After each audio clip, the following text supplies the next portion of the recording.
दूसरी चीज ये भी है कि जितनी फंडिंग गवर्नमेंट के द्वारा दी जा रही है इस काम को करने के लिए, क्या उतना फंड उन लोगों के पास पहुंचता भी है जो इस काम को करने के लिए तैयार हैं? अगर पहुंचता है तो कितना पहुंचता है, ये सोचने वाली बात है। आज के युवाओं को, स्कूलों को, कॉलेजेस को, सबको ये समझना पड़ेगा कि सिर्फ डिग्री ही काफी नहीं होती है भविष्य बनाने के लिए। आपको स्किल बहुत ज्यादा जरूरी है अगर आप लाइफ के अंदर कुछ अच्छा करना चाहते हैं तो। अब इसमें एक चीज सोचने वाली है कि हम लोग डिजिटल इंडिया है या फिर डिजिटल यूजर है, क्योंकि हम तो सारा दिन सिर्फ ऐप ही करते जा रहे हैं या रील्स बनाते जा रहे हैं, परंतु जिन लोगों ने ये बनाया है वो आज कहां के कहां पहुंच सके हैं। इंडिया वर्सेस चाइना के अंदर आज कंपैरिजन सिर्फ डिफेंस का या जीडीपी का ही नहीं है, बल्कि कंपैरिजन है एजुकेशन का, यूथ का, माइंडसेट का। आज जहां पे भारत की अर्थव्यवस्था 4.2 ट्रिलियन डॉलर की है, वहीं पे चीन की अर्थव्यवस्था 19.2 ट्रिलियन डॉलर की है। मतलब भारत सिर्फ 5 गुना पीछे है चीन से अर्थव्यवस्था के मामले में। और अगर बात की जाए जीडीपी की, तो जीडीपी सिर्फ एक नंबर ही नहीं है। जीडीपी प्रभावित करता है पूरे देश के इंफ्रास्ट्रक्चर को,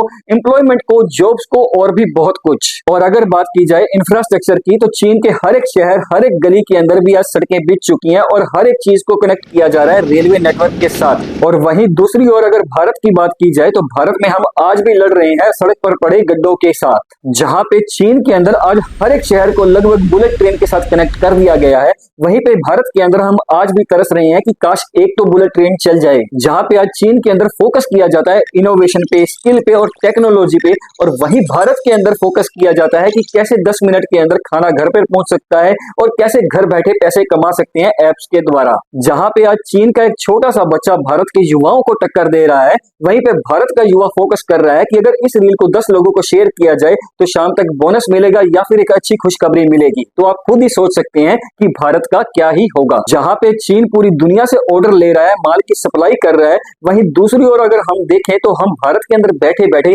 ऐसे कितने प्रोडक्ट हैं जो सुबह से लेकर रात तक हम यूज करते हैं, वो सारे के सारे चाइना से इंपोर्ट करवाए जाते हैं। तो अगर सोचा जाए कि अगर चाइना के अंदर इतना कुछ हो रहा है, इतनी सारी कंपनीज लग रही हैं, तो वहां पे जॉब भी क्रिएट होंगी ही होंगी, और उसके अगेंस्ट इंडिया के अंदर क्या हो रहा है। पर एक सवाल उठ के सामने आता है कि क्या इंडिया के अंदर इतना पोटेंशियल नहीं है कि वो चीन को टक्कर दे सके? क्या यहाँ के जो युवा है वो इतने कमजोर हैं कि चीन की तरह तरक्की नहीं कर सकते? तो शायद नहीं। इंडिया के अंदर बेसिक पोटेंशियल भी है और युवाओं के अंदर टैलेंट भी है कि वो चीन को टक्कर दे सके, परंतु यहाँ पे हर एक टैलेंट को, हर एक इंडस्ट्री को नेग्लेक्ट कर दिया जाता है गवर्नमेंट के द्वारा। अभी हाल ही में भारत के वाणिज्य और उद्योग मंत्री पीयूष गोयल जी ने यह कहा था कि जो भारत के युवा है वो पॉपकॉर्न और आइसक्रीम तक ही सीमित है।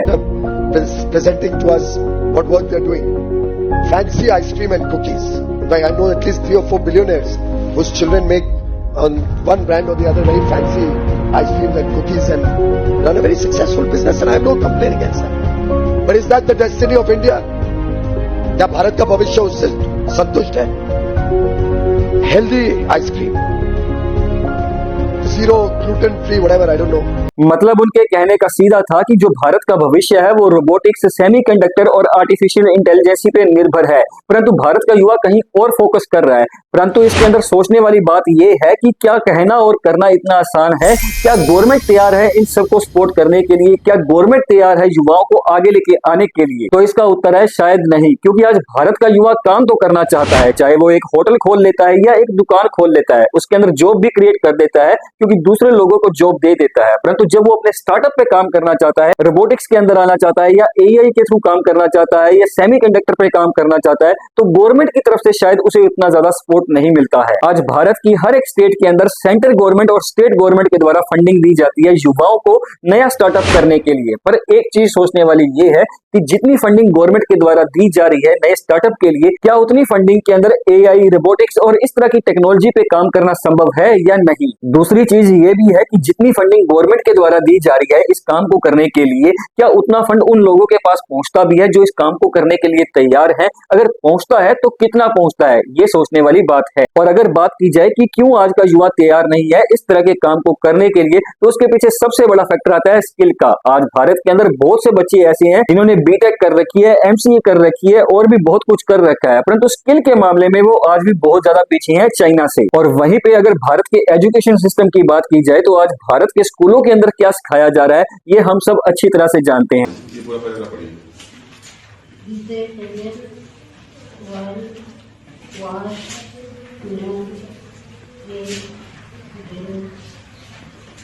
Suspended immediately. इसको पढ़ने थे क्या भाई बच्चों को? Even teachers, she can't read. She can't read English.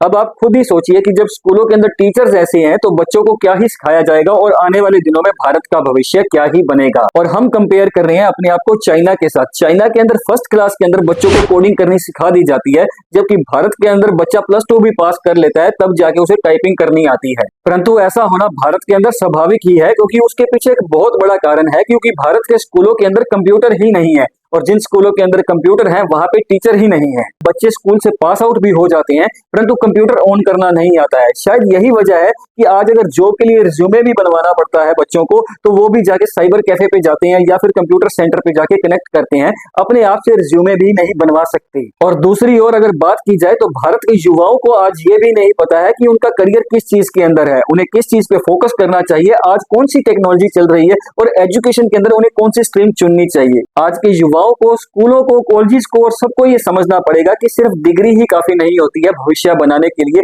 आपको स्किल बहुत ज्यादा जरूरी है अगर आप लाइफ के अंदर कुछ अच्छा करना चाहते हैं तो दोस्तों, हमारे एजुकेशन सिस्टम के अंदर क्या क्या कमियां हैं, किस तरह से बच्चों को प्रेशराइज किया जा रहा है, क्यों बच्चे आगे नहीं बढ़ पा रहे हैं, क्यों युवा ज्यादातर बेरोजगार घूम रहे हैं, इन सब के बारे में मैंने एक डिटेल में रिसर्च करके वीडियो बनाई है, जिसका लिंक मैंने आई कार्ड के अंदर डाल दिया है और डिस्क्रिप्शन के अंदर भी डाल दिया है। तो इस वीडियो को पूरा होने के बाद उस वीडियो को भी जरूर देखिएगा। तो चलिए वीडियो पे वापस आते हैं और बात करते हैं कि भारत का युवा आज क्यों आगे नहीं बढ़ रहा है। देखिए, भारत के युवा को मेनली डायरेक्शन नहीं मिल रही है, जिस वजह से वो ज्यादा मानसिक परेशानियों के साथ जूझता रहता है, या फिर घर पे स्क्रॉलिंग करता रहता है, या फिर सारा दिन सोया रहता है। अब इसमें एक चीज सोचने वाली है कि हम लोग डिजिटल इंडिया है या फिर डिजिटल यूजर हैं, क्योंकि हम तो सारा दिन सिर्फ ऐप ही यूज करते जा रहे हैं या रील्स बनाते जा रहे हैं, परंतु जिन लोगों ने ये बनाया है वो आज कहां के कहां पहुंच सके हैं। आज दुनिया की बहुत सी ऐसी कंपनीज हैं, फिर चाहे वो सॉफ्टवेयर कंपनी है, हार्डवेयर कंपनी है या AI बेस्ड कंपनी है, उन सब के जो बैकएंड पे काम कर रहे हैं, जो इंजीनियर्स काम कर रहे हैं, वो सारे के सारे इंडियंस हैं। परंतु अगर बात की जाए कि वो सारा का सारा डेवलप कर रहे हैं दूसरे देशों के अंदर बैठ के, परंतु अगर वहीं पे बात की जाए कि भारत के अंदर कुछ डेवलप करने की, तो शायद हम आज उस मामले में बहुत ज्यादा पीछे हैं। आज जहां पे चीन के अंदर फर्स्ट क्लास के बच्चे को कोडिंग करना सिखाया जा रहा है, पूरी दुनिया के अंदर कोडिंग के ऊपर ही सब कुछ फोकस किया जा रहा है। AI हो, सॉफ्टवेयर डेवलपमेंट हो या जो कुछ भी हो, सब कुछ कोडिंग बेस्ड ही है। मतलब सभी तरफ से इशारा मिल रहा है कि आने वाला जो भविष्य है वो कोडिंग के ऊपर ही है। तब भी भारत के अंदर इसके ऊपर फोकस नहीं किया जा रहा। भारत को जहां पे आजादी 15 अगस्त 1947 को मिली थी, वहीं पे चाइना की पीपल्स रिपब्लिक ऑफ चाइना नाम की पार्टी को 1 अक्टूबर 1949 को स्थापित किया गया था, मतलब भारत से सिर्फ 2 साल बाद। और आज आप खुद देख लीजिए, कंपैरिजन कर लीजिए कि आज चाइना भारत से कितनी ज्यादा आगे निकल चुका है। और अगर बात की जाए नीति आयोग की 2022-23 की गरीबी रिपोर्ट की, तो भारत की जो गरीबी दर थी वो 11.28% थी, जबकि चीन की 5% से भी कम थी। जहां पे आज चीन के अंदर फोकस किया जा रहा है कि गरीबी दर से बाहर निकलने के लिए, वहीं पे भारत के अंदर हम आज भी जूझ रहे हैं इन सब समस्याओं से। परंतु यहाँ पे ये कहना गलत होगा कि भारत के अंदर टैलेंट नहीं है। भारत के अंदर टैलेंट की कोई कमी नहीं है, परंतु सही चीज है कि उसे सही डायरेक्ट नहीं किया जा रहा, उस पर सही फोकस नहीं किया जा रहा। तो आज जहाँ पे चीन के अंदर इतने सारे एप्स बनाए जा रहे हैं, वहीं पे हम उन्हीं एप्स के ऊपर रील्स बना के अपना मनोरंजन कर रहे हैं, बगैर ये सोचे समझे कि ये एप्स हम भी बना सकते हैं। जहाँ पे चीन के द्वारा एप्स बना के पूरी दुनिया को दे दिए जाते हैं और वहीं पे हम उन्हीं एप्स का यूज करना शुरू कर देते हैं, तब तक चाइना वाले नई चीज बनानी शुरू कर देते हैं, नई टेक्नोलॉजी पे काम करना शुरू कर देते हैं। क्योंकि चाइना के अंदर फोकस किया जाता है स्किल्स पे और भारत के अंदर फोकस किया जाता है व्यूज पे। वहीं दूसरी ओर अगर देखा जाए तो दुनिया की जितनी भी बड़ी कंपनीज हैं, उन सब के अंदर जो CEO हैं, जब बैकएंड पे काम कर रहे हैं, वो सारे के सारे भारतीय ही हैं। तो अगर हम एक बात सोचे कि क्या उनके अंदर कोई टैलेंट की कमी थी, शायद नहीं, क्योंकि जो भारत का युवा बाहर जाके काम कर रहा है वो भारत के अंदर बैठ के भी काम कर सकता था। परंतु यहाँ पे मेन कमी आती है, वो आती है इकोसिस्टम की, क्योंकि भारत के अंदर उन्हें वैसा इकोसिस्टम नहीं मिल पाता है जिसके अंदर वो ग्रो कर सकें या अपने आप को एडजस्ट कर सकें या भारत के लिए कुछ अच्छा कर सकें। और अगर बात की जाए कि हम चाइना से कैसे कंप्लीट कर सकते हैं, तो इसका मेन फैक्टर ये है कि हमें सबसे पहले अपनी एजुकेशन पॉलिसी को सुधारना पड़ेगा, क्योंकि एजुकेशन ही ऐसी चीज है जो बच्चे का रूट्स बनाती है। मतलब बच्चा डेवलप होना शुरू होता है अपनी एजुकेशन के साथ। अगर उसे सही तरह से एजुकेशन ही नहीं मिली है तो वो आगे जाके क्या ही करेगा। सेकंड आता है कोडिंग, क्योंकि आज पूरी दुनिया के अंदर जितनी भी चीजें डेवलप हो रही हैं, उन सब का बेस है कोडिंग, और भारत के अंदर इसी चीज को पीछे छोड़ा जा रहा है। तो इसलिए अगर आगे आना है तो कोडिंग के ऊपर फोकस करना पड़ेगा। फिर आता है new ideas with government government support. आप देख सकते हैं कि आजकल जो टीवी के ऊपर प्रोग्राम्स आ रहे हैं उसके अंदर बहुत सारे युवा ऐसे हैं जो अपनी स्किल्स को लेके आते हैं, नए नए आइडियाज को लेके आते हैं,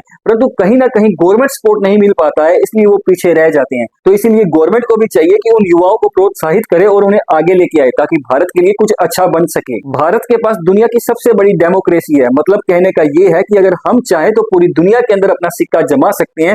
अगर सिर्फ कमी है तो वो है डायरेक्शन की। तो इसीलिए अगर इन्हीं फैक्टर्स पे फोकस किया जाए तो आने वाले कुछ ही सालों के अंदर भारत जो है वो बहुत आगे जा सकता है। और अगर बात की जाए भारत की, जो ये कहा जाता है कि आने वाली 2047 तक भारत चीन को पीछे छोड़ देगा, तो आप लोगों को क्या लगता है कि क्या ये संभव है कि जो भारत चीन को पीछे छोड़ देगा, या फिर ये भी एक जुमला है? दोस्तों, अपनी राय जरूर रखिएगा कमेंट बॉक्स के अंदर, और अगर आपको लगता है कि ये वीडियो अच्छी बनी है तो इस वीडियो को जरूर लाइक कीजिएगा और चैनल को सब्सक्राइब करना मत भूलिएगा, और साथ ही साथ इस वीडियो को शेयर जरूर कीजिएगा, क्योंकि शेयर करने से और बोलने से बदलाव जरूर आता है। बहुत बहुत धन्यवाद।